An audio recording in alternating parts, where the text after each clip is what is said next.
Okay, we're continuing here in the words of the Orchos Yosher, and today he begins what he calls K'tzas Dinei TEFILLAH Sherabbim Mizalzin Bahen.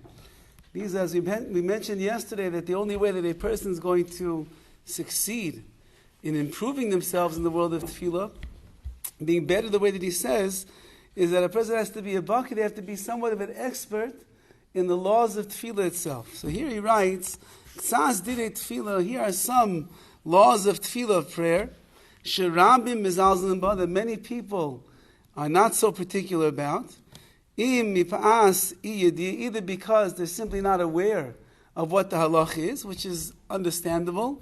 We're not all experts in the halach. We didn't have a chance to learn many years in yeshiva. Even if we did learn, we didn't always put in the amount of time that we need to know exactly what the laws are. So a person might be ignorant in those areas. Or because a person simply doesn't take it very seriously. So it's either I'm not an expert in the laws, or I know what the laws are, but I don't take them seriously enough. So he writes, Aleph, number 1,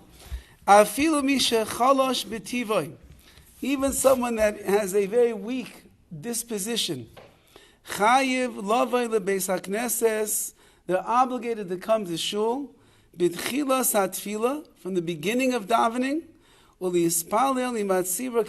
to daven together with the congregation in the proper order. Doesn't mean a person has a high fever and they can't get out of bed. We're not talking about that person. We're talking about a person who feels themselves a little schwach. So they woke up in the morning and they sneezed. Okay, many people sneeze when they wake up in the morning. They woke up in the morning and they have some aches and pains. Okay, most people wake up in the morning with aches and pains. They didn't get enough sleep last night. They were too busy watching the late night show till 3 o'clock in the morning. And the alarm clock goes off, now they have to wake up for Shachris.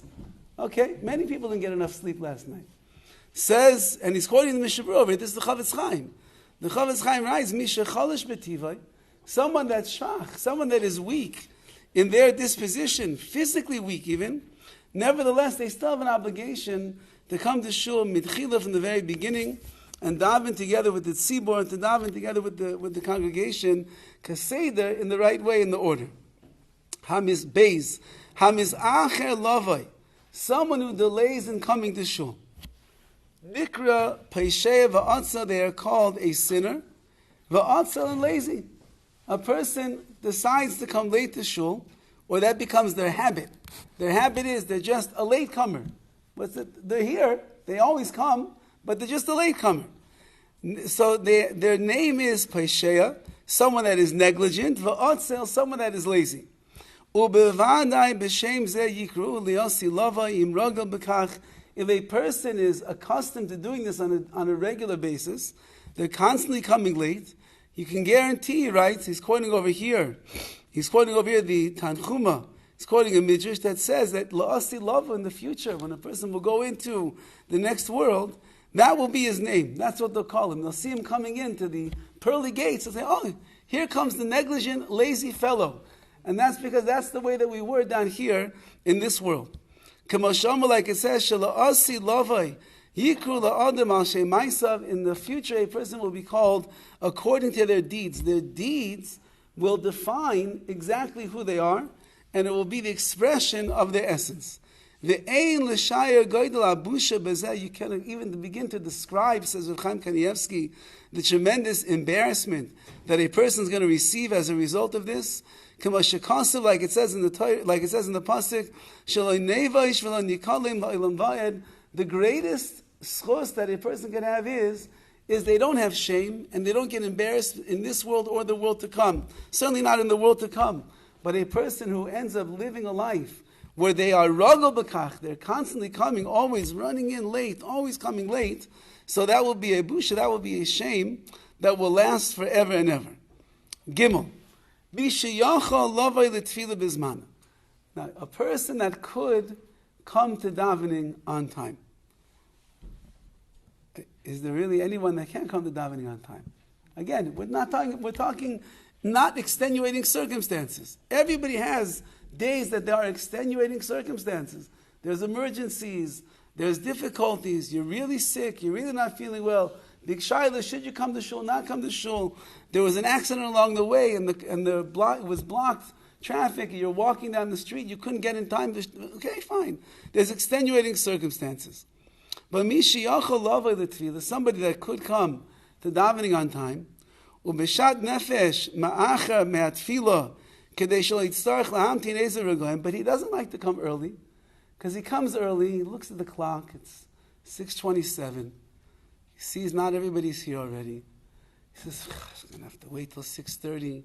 And then he never starts at 6:30 with brachas. He always starts at 6:31. And then the brachas take extra time. And then they Kaddish. And there's only 8 people. And they're running out in the street looking for number 9 and 10. I mean, if this guy would come, then there would be 9 and 10, right? But we'll have to wait then for the Kaddish. And then after Kaddish, then they do this and this and that. Everything takes so much time. So I'm not interested in coming on time. Because if I come on time, if I come a drop early, as we'll see Rav Chaim writes, as it should be, so there's so much time that I have to spend in shul and have to wait. It's not, zelo matim li, I'm not interested in that. So too, if somebody ends up walking out of davening in the middle, they say, I just can't wait. How long does it take? Chazars hashatz? You know, it does, no,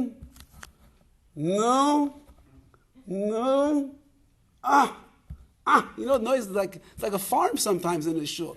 You hear people is making noise in the middle of davening. Yeah, I can't wait anymore. So the guy walks out, be'emsat tefillah, he walks out in the middle of davening. Or says, or writes, or lifnei gamra, or he stayed till towards the end, but that last 2 minutes he can't stay. No, you know, can't. The last 2 minutes, I got to be the first guy out the door. I'm gone already. He's already holding by Aleinu, he's taking off the talis and tefillin. That's it. There's the Meshulach comes in towards the end with the very last Kaddish going on. He's gone. Can't wait any longer. She'ein lo. Now, what's the reason that he didn't wait? He had a good reason. He had to go make $1 million. He had to go run home and take the kids to carpool. What was the reason he had to leave early? She'ein lo savlonis lahamtin kama dakas. He simply doesn't have the patience to wait a few extra minutes. That's why he came late, or he left early.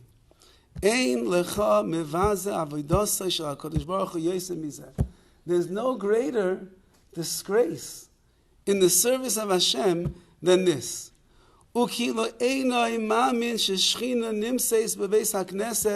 It as if this person doesn't believe that the Shechina is found in the Beis HaKnesses b'shas HaTfilah at the time of davening. How does that person expect that Hashem is going to accept his tefillas? He's got to daven for something really meaningful that day. So as long as he can get it in, from the few minutes he comes late to the few minutes that he leaves early, it's all good. But if a person shows by their actions that they don't really believe that HaKadosh Baruch Hu is here, and that HaKadosh Baruch Hu's presence filling the room, and that Hashem is listening, so then eich tiskabel tefillasai, how is Hashem going to accept his tefillas?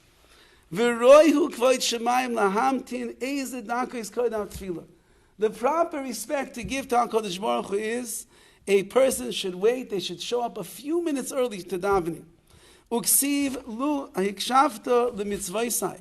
Like it says in the pasuk in Yeshaya, if you would listen to my mitzvahs, and Rashi explains over there, what is his lashon of akshava? It means lashon amtani. You waited who?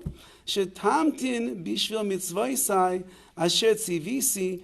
You waited for the mitzvahs that I commanded you to do. So the great mitzvah that we have in the morning, or mincha, or mariv, is tefillah.